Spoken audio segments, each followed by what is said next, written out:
નમસ્કાર મિત્રો, ભૂપેશ સર ચેનલમાં આપનું હાર્દિક સ્વાગત છે। આજના આ વિડીયોમાં આપણે એક ખૂબ જ મહત્વપૂર્ણ વિષય વર્ગ વ્યવહાર અને શિક્ષણ મૂલ્યાંકનના મોસ્ટ આઈએમપી એમસીક્યુ જોઈશું। જે મિત્રો તમને આવનારી ટેટ 1, ટેટ 2, ટાટ, હેટાટ જેવી સ્પર્ધાત્મક પરીક્ષાઓમાં ખૂબ જ ઉપયોગી નીવડશે। જો અમારી ચેનલ પર પહેલી વાર આવ્યા હોય તો ચેનલને સબસ્ક્રાઇબ કરો અને વિડીયોને લાઈક કરો। તો ચાલો હવે આપણે શરૂ કરીએ પ્રશ્નો। પ્રશ્ન 1। એક વિદ્યાર્થી પોતાની રજા ચિઠ્ઠી પર પોતાની ખોટી સહી કરી તમારી પાસે લાવે છે ત્યારે તમે શું કરશો? તો મિત્રો એ 4 ઓપ્શન આપેલા છે, તેમાં સાચો જવાબ છે બી। વિદ્યાર્થીને આ બાબતની ગંભીરતા સમજાવીશ, ભવિષ્યમાં આવી ભૂલ ફરીથી ન કરવા ચેતવણી આપીશ। ત્યારબાદ નેક્સ્ટ પ્રશ્ન। એક યોગ્ય શિક્ષક પાસે ભાષા પ્રભુત્વ હોવું જોઈએ કારણ કે? તો મિત્રો 4 ઓપ્શન છે, એમાં સાચો જવાબ ડી। તે પોતાના વિચારોને વિદ્યાર્થી સમક્ષ સરળતાથી કહી શકે। જો મિત્રો શિક્ષક પાસે ભાષાનું પ્રભુત્વ હોય તો પોતાના જે વિચારો છે એ વિદ્યાર્થી સમક્ષ સરળતાથી તે કહી શકે। ત્યારબાદ પ્રશ્ન 3। વિદ્યાર્થીઓમાં સહયોગની ભાવનાનો વિકાસ કેવી રીતે કરશો? તો સાચો જવાબ સી। વિદ્યાર્થીઓને સમૂહ કાર્યના અવસરો આપશો। તો વિદ્યાર્થીઓને સમૂહ કાર્ય કરાવવાથી તેમનામાં સહયોગની ભાવનાનો વિકાસ થાય છે। ત્યારબાદ પ્રશ્ન 4। શાળાના સાંસ્કૃતિક કાર્યક્રમમાં તમે એક શિક્ષક તરીકે, તો મિત્રો એ 4 ઓપ્શન આપેલા છે, એ પૂર્ણરૂપે મદદ કરશો, બી તે દિવસે રજા લઈ લેશો, સી એક દર્શક બની કાર્યક્રમને નિહાળશો, ડી સુંદર પરિધાન પહેરી મહેમાનોનું ધ્યાન કેન્દ્રિત કરશો। તો મિત્રો આ 4 ઓપ્શન છે, એમાં સાચો જવાબ એ આવે, પૂર્ણરૂપે મદદ કરશો। આપણી શાળામાં કોઈ સાંસ્કૃતિક કાર્યક્રમ હોય, એક શિક્ષક તરીકે આપણે પૂર્ણરૂપે મદદ કરશું। ત્યારબાદ નેક્સ્ટ પ્રશ્ન। વર્ગ વ્યવહારના વર્ગીકરણ અને પૃથ્થકરણ સંશોધનમાં નીચેના પૈકી કોનું નામ પ્રસિદ્ધ છે? તો સાચો જવાબ બી નેડ ફ્લેન્ડર્સ। ત્યારબાદ પ્રશ્ન 6। વર્ગ વ્યવહાર દરમિયાન વિદ્યાર્થીઓ વધુ પ્રમાણમાં ઉત્સાહિત રહે અને ઓછા પ્રમાણમાં હતોત્સાહિત થાય તે માટે શિક્ષક શેનો ઉપયોગ કરવો જોઈએ? તો સાચો જવાબ હકારાત્મક સુદૃઢક। તો મિત્રો શિક્ષકે વર્ગ વ્યવહાર દરમિયાન વિદ્યાર્થીઓ ઉત્સાહી રહે અને ઓછા હતોત્સાહી થાય તેના માટે હકારાત્મક સુદૃઢકોનો ઉપયોગ કરવો જોઈએ। ત્યારબાદ પ્રશ્ન 7। શિક્ષક વર્ગ શિક્ષણ દરમિયાન કેટલાક વખત હેતુપૂર્વક વિરામ કરે છે તેને કયા નામથી ઓળખવામાં આવે છે? તો સાચો જવાબ એ શાંતિ કે મૂંઝવણની સ્થિતિ। મિત્રો શિક્ષક વર્ગ શિક્ષણ દરમિયાન અમુક વખત જે હેતુપૂર્વક વિરામ કરે છે તેને શાંતિ કે મૂંઝવણની સ્થિતિ કહે છે। પ્રશ્ન 8। વિદ્યાર્થીઓને પાઠ્યપુસ્તક ઉપરાંત સાહિત્યના વાંચનની ટેવ વિકસે તે માટે શિક્ષકે કઈ પ્રયુક્તિનો ઉપયોગ કરવો જોઈએ? તો સાચો જવાબ બી પૂરક વાંચન પ્રયુક્તિ। ત્યારબાદ પ્રશ્ન 9। વર્ગ વ્યવહારમાં શિક્ષકની પરોક્ષ અસર હેઠળ નીચેનામાંથી કઈ બાબત આવતી નથી? તો સાચો જવાબ સૂચના આપવી, ડી। પ્રશ્ન 10। વર્ગ વ્યવહારમાં શિક્ષકની પ્રત્યક્ષ અસર હેઠળ નીચેનામાંથી કઈ બાબત આવતી નથી? તો પ્રત્યક્ષ અસરમાં પ્રશ્ન પૂછવા એ બાબત આવતી નથી। પ્રશ્ન 11। શિક્ષકના વર્ગ વ્યવહારમાં દર કેટલા સેકન્ડે એક ઘટક નોંધાય છે? તો જવાબ એ 3। દર 3 સેકન્ડે એક ઘટક નોંધાય છે। પ્રશ્ન 12। વર્ગ વ્યવહાર નોંધવા માટેની સોંકણની શરૂઆત અને અંતમાં કેટલા ઘટક નોંધવામાં આવે છે? તો મિત્રો એમાં સાચો જવાબ આવે બી 10 ઘટકો શરૂઆતમાં અને 10 ઘટકો અંતમાં। પ્રશ્ન 13। વર્ગ વ્યવહારના વખાણ અને પ્રોત્સાહન કે પ્રશંસાના શાબ્દિક ઉદાહરણ કયા છે? તો સાચો જવાબ સી હું, હું।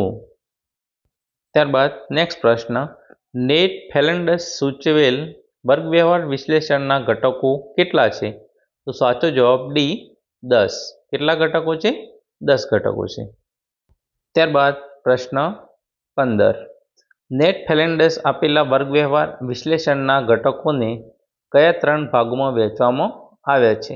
તો મિત્રો એ ચાર ઓપ્શન જે આપેલા છે એમાં સાચો ઓપ્શન છે ઉપરના તમામ, એટલે કે શિક્ષકની પરોક્ષ અસર, અપરોક્ષ અપ્રત્યક્ષ વિદ્યાર્થીઓની વાતચીત, શિક્ષકની પ્રત્યક્ષ અસર, આ ત્રણ વિભાગમાં વહેંચવામાં આવ્યા છે. પ્રશ્ન 16. પરોક્ષ અસર કરતા ઘટકોમાં મુખ્યત્વે કેટલા ઘટકોનો સમાવેશ થાય છે? તો સાચો જવાબ સી, 4 ઘટકો. ત્યારબાદ નેક્સ્ટ પ્રશ્ન, પ્રત્યક્ષ અસર કરતા ઘટકોમાં મુખ્યત્વે કેટલા ઘટકોનો સમાવેશ થાય છે? તો સાચો જવાબ એ, 3 ઘટકો. પ્રશ્ન 18. વિદ્યાર્થીઓની વાતચીતમાં મુખ્યત્વે કેટલા ઘટકોનો સમાવેશ થાય છે? તો સાચો જવાબ બી, 3 ઘટકો. પ્રશ્ન 19. નીચેનામાંથી કયો ઘટક પરોક્ષ અસરનો છે? તો સાચો જવાબ એ, પ્રશ્નો પૂછવા, આ પરોક્ષ અસરનો ઘટક છે. પ્રશ્ન 20. નીચેનામાંથી કયો ઘટક પ્રત્યક્ષ અસરનો છે? તો જવાબ બી, ટીકા કરવી. ત્યારબાદ નેક્સ્ટ પ્રશ્ન, વિદ્યાર્થીઓની વાતચીતમાં કયા ઘટકોનો સમાવેશ થાય છે? સાચો જવાબ એ, વિદ્યાર્થી જવાબ આપે. પ્રશ્ન 21. વર્ગ વ્યવહારમાં શિક્ષણ પ્રક્રિયાના કેટલા ધ્રુવો સંકળાયેલા છે? તો સાચો જવાબ બી, 3. વર્ગ વ્યવહારમાં શિક્ષણ પ્રક્રિયામાં 3 ધ્રુવો સંકળાયેલા છે. પ્રશ્ન 23. વર્ગ વ્યવહાર દરમિયાન શિક્ષકે વિદ્યાર્થીઓને શાની વિશેષ તક આપવી જોઈએ? તો સાચો જવાબ ડી, પોતાના વિચારો રજૂ કરવાની. એટલે કે મિત્રો, વર્ગ વ્યવહાર દરમિયાન શિક્ષકે વિદ્યાર્થીઓમાં જે પોતાના વિચારો છે એ રજૂ કરવા માટેની તક આપવી જોઈએ. પ્રશ્ન 24. શિક્ષકે વર્ગ વ્યવહાર કેવી રીતે કરવો જોઈએ? તો સાચો જવાબ સી, પ્રસન્નચિત્ત અને સ્મિત મુખે. શિક્ષકે વર્ગ વ્યવહાર પ્રસન્નચિત્ત અને સ્મિત મુખે કરવો જોઈએ. નહીં કે મિત્રો વિદ્યાર્થીઓને અપમાન કરવું જોઈએ, ગુસ્સો કે અકળાઈને અથવા વારંવાર વિદ્યાર્થીઓને સૂચના આપીને એ રીતે વર્ગ વ્યવહાર કરવો જોઈએ નહીં. પ્રશ્ન 25. વર્ગ શિક્ષણના દઢીકરણ માટે શિક્ષકે કઈ પ્રયુક્તિનો ઉપયોગ કરવો જોઈએ? તો સાચો જવાબ એ, ગૃહકાર્ય પ્રયુક્તિ. ત્યારબાદ પ્રશ્ન 26. વર્ગ વ્યવહાર દરમિયાન શિક્ષણ કાર્ય અસરકારક બનાવવા શિક્ષકે શેનો સૌથી વધુ ઉપયોગ કરવો જોઈએ? તો સાચો જવાબ ડી, ટીએલએમ. ટીએલએમ એટલે કે ટીચર લર્નિંગ મટીરિયલ. પ્રશ્ન 27. બાળક આક્રમક વલણ અપનાવે છે, શિક્ષક તરીકે તમે શું કરશો? તો સાચો જવાબ સી, બાળકના આક્રમક વલણનું કારણ જાણીશ. કોઈ બાળક છે એ આક્રમક વલણ અપનાવે તો તેને આપણે શિક્ષક તરીકે તે બાળક આક્રમક વલણ શા કારણે અપનાવે છે તેનું કારણ અને મૂળ જાણવાનું. પ્રશ્ન 28. શિક્ષકનું વર્તન અને વ્યવહાર આદર્શ હોવા જોઈએ, કારણ કે? સાચો જવાબ છે, વિદ્યાર્થીઓ શિક્ષકને અનુકરણીય માને છે. મિત્રો, જેઓ શિક્ષક પોતાનું વર્તન વ્યવહાર કરે તેમને જોઈ અને જે બાળકો છે એ શીખે છે, એટલે શિક્ષકનું વિદ્યાર્થી અનુકરણ કરે છે. પ્રશ્ન 29. કોઈ વિદ્યાર્થી શિક્ષકને જાણ કર્યા વગર લાંબા સમય ગેરહાજર રહે છે, શિક્ષક તરીકે તમે શું કરશો? તો સાચો જવાબ ડી, વાલીને બાળકના ગેરહાજર રહ્યાની જાણ કરીશ. તો કોઈ વિદ્યાર્થી લાંબા સમય ગેરહાજર રહે તો તેના વાલીને આપણે શિક્ષક તરીકે જાણ કરવાની. પ્રશ્ન 30. શિક્ષણ કાર્ય દરમિયાન કોઈ વિદ્યાર્થી તમને ખલેલ પહોંચાડે ત્યારે તમે શું કરશો? તો સાચો જવાબ એ, તે માટેનું કારણ શોધીશ. પ્રશ્ન 31.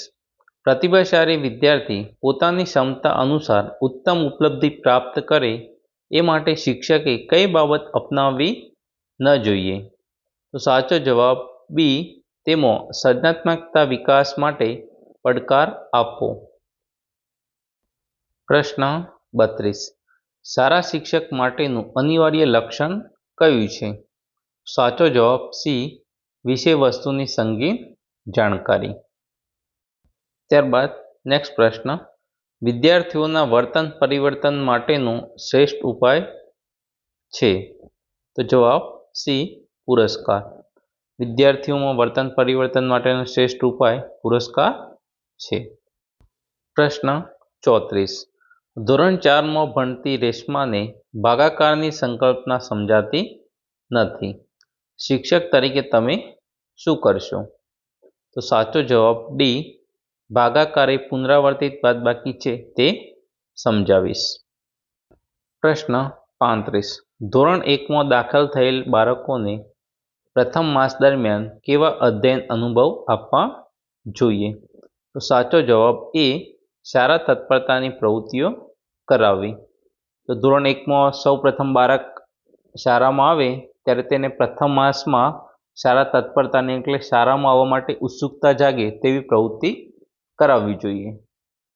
ત્યારબાદ નેક્સ્ટ પ્રશ્ન. ધોરણ 1ના વર્ગમાં વાર્તા કહીને શિક્ષકે નીચેના પૈકી શું કરવું જોઈએ? તો સાચો જવાબ એ. વાર્તાનો બોધ કહેવો જોઈએ. ધોરણ 1ના વર્ગના બાળકોને આપણે વાર્તા કહી અને પછી તે જે વાર્તાનો બોધ હોય તે તેમને કહેવો જોઈએ. ત્યારબાદ નેક્સ્ટ પ્રશ્ન. સોટી વાગે ચમચમ વિદ્યા આવે ધમધમ કહેવત અંગે તમારું શું મંતવ્ય છે? તો જવાબ એ. દરેક પ્રકારના વિદ્યાર્થીઓ માટે અમનોવૈજ્ઞાનિક છે. પ્રશ્ન 38. શીખવાની ઉત્તમ પદ્ધતિ કઈ છે? તો સાચો જવાબ છે એ. જે દ્વારા વિદ્યાર્થીઓ મુદ્દાને પૂરેપૂરો સમજી શકે. તો મિત્રો કોઈ પણ મુદ્દો હોય તે વિદ્યાર્થીઓ પૂરેપૂરો સમજી શકે તે શીખવાની ઉત્તમ પદ્ધતિ કહેવાય. ત્યારબાદ નેક્સ્ટ પ્રશ્ન. સૌહાર્દપૂર્ણ સંબંધો જાળવવા શિક્ષકે શું કરવું જોઈએ? તો સાચો જવાબ સી. લોકતાંત્રિક મૂલ્યો પર ભાર આપવો જોઈએ. પ્રશ્ન 40. ધોરણ 8ના અંગ્રેજીના વિષય શિક્ષકથી શિક્ષણ કાર્ય કરતી વખતે બ્લેકબોર્ડમાં વિષયવસ્તુ ખોટી લખાઈ જતાં તેઓ શું કરશે? તો સાચો જવાબ ડી. બ્લેકબોર્ડમાં વિદ્યાર્થીઓને ભૂલ શોધવાનું કહેશે. તો વિદ્યાર્થી મિત્રો કોઈ શિક્ષકથી શિક્ષણ કાર્ય દરમિયાન બ્લેકબોર્ડમાં વિષયવસ્તુ ખોટી લખાઈ જાય તો શિક્ષક શું કરે? તો બ્લેકબોર્ડમાં વિદ્યાર્થીઓને તે ભૂલ શોધવા માટે કહેશે. પ્રશ્ન 41. વર્ગખંડ વ્યવહારના પ્રકારો માટે યોગ્ય વિકલ્પ જણાવો. શાબ્દિક, અશાબ્દિક. તો સાચો જવાબ આવે સી. ફક્ત 1 અને 2 એટલે કે શાબ્દિક અને અશાબ્દિક. ત્યારબાદ નેક્સ્ટ પ્રશ્ન. શિક્ષક વર્ગમાં સામાજિકતા મિતિની રચના કરી પ્રતિસાદ મેળવે છે. વર્ગનો સૌથી લોકપ્રિય વિદ્યાર્થી શું કહેવાશે? તો સાચો જવાબ બી. કાર્લો. પ્રશ્ન 43. સારા અભ્યાસક્રમનું આયોજન નીચેના કયા મુદ્દાને અનુલક્ષીને થવું જોઈએ? તો સાચો જવાબ એ. વિદ્યાર્થીઓના ધ્યેય, હેતુઓ અને રસ પ્રમાણે થવું જોઈએ. પ્રશ્ન 44. વર્ગ વ્યવહારના ઘટકોનું વર્ગીકરણની દ્રષ્ટિએ અધ્યેતાના વિચારોનો સ્વીકાર ઘટકનો સમાવેશ કઈ બાબતમાં થાય છે? તો સાચો જવાબ બી. અધ્યાપકની પરોક્ષ અસર. પ્રશ્ન 45. વર્ષોના અનુભવ પછી શિક્ષકે વર્ગમાં તૈયારી કરી જવી જરૂરી નથી. આ વિધાન અંગે તમે શું માનો છો? તો જવાબ બી. ખોટું છે. પ્રશ્ન 46. પરીક્ષાના પ્રશ્નપત્રમાં અનાત્મલક્ષી પ્રશ્નો પૂછવાનો ગેરલાભ કયો છે? તો સાચો જવાબ વિકલ્પ સી. મૌલિક અભિવ્યક્તિ ન જાણી શકાય. ત્યારબાદ નેક્સ્ટ પ્રશ્ન. એક શિક્ષક માને છે કે અનાત્મલક્ષી પ્રશ્નોથી ઉપયોજનનો હેતુ ન માપી શકાય. તમે આ વિધાન અંગે શું માનો છો? તો જવાબ બી. ખોટું. ત્યારબાદ નેક્સ્ટ પ્રશ્ન. શાળામાં કોઈ એક વિષયની પ્રશ્ન બેંક બનાવવાથી શું લાભ થાય? તો સાચો જવાબ બી. સારા અજમાવેલા અને વૈવિધ્યપૂર્ણ પ્રશ્નો વડે સમતોલ પ્રશ્નપત્ર બનાવી શકાય. ત્યારબાદ નેક્સ્ટ પ્રશ્ન. સારા નિબંધ પ્રશ્નો વડે વિદ્યાર્થીઓનું સાચું મૂલ્યાંકન થઈ શકે. આ વિધાન અંગે તમે શું માનો છો? તો સાચો જવાબ વિકલ્પ બી, આ વિધાન સાચું છે. પ્રશ્ન 50. કાપા કાર્ય કરતા આકૃતિઓ કે ચિત્રો કાપા ઉપર દોરવા જરૂરી છે. તો મિત્રો આમાં સાચો જવાબ આવે ડી, હા, તેથી વિદ્યાર્થીઓની સમજ વધારે સ્પષ્ટ થાય છે. તો મિત્રો કોઈ પણ આપણે કાપા કાર્ય કરતા હોય તો તેમાં આકૃતિ કે ચિત્રો આવતા હોય તો તે આપણે કાપા કે બ્લેકબોર્ડ પર દોરીએ તો તેનાથી વિદ્યાર્થીઓની જે સમજ છે તે મુદ્દા વિશેની સ્પષ્ટ વધુ થાય છે. તો મિત્રો આ હતા વર્ગ વ્યવહાર અને શિક્ષણ મૂલ્યાંકન વિષયના મહત્વના MCQ. મિત્રો સારો શિક્ષક એ માત્ર પાઠ ભણાવતો નથી પરંતુ વિદ્યાર્થીઓના મનમાં જિજ્ઞાસા, શિસ્ત અને સહકારની ભાવના જાગૃત કરતો હોય છે. જો મિત્રો તમને આ વિડીયો ઉપયોગી લાગ્યો હોય તો વિડીયોને લાઈક કરો, શેર કરો અને ચેનલને સબસ્ક્રાઈબ કરવાનું ભૂલશો નહીં, જેથી તમને શિક્ષણ સંબંધી વધુ મહત્વપૂર્ણ માહિતી અને માર્ગદર્શન તમને સમયસર મળી રહે. તો ચાલો હવે મળીએ આપણે નેક્સ્ટ વિડીયોમાં. Thank you.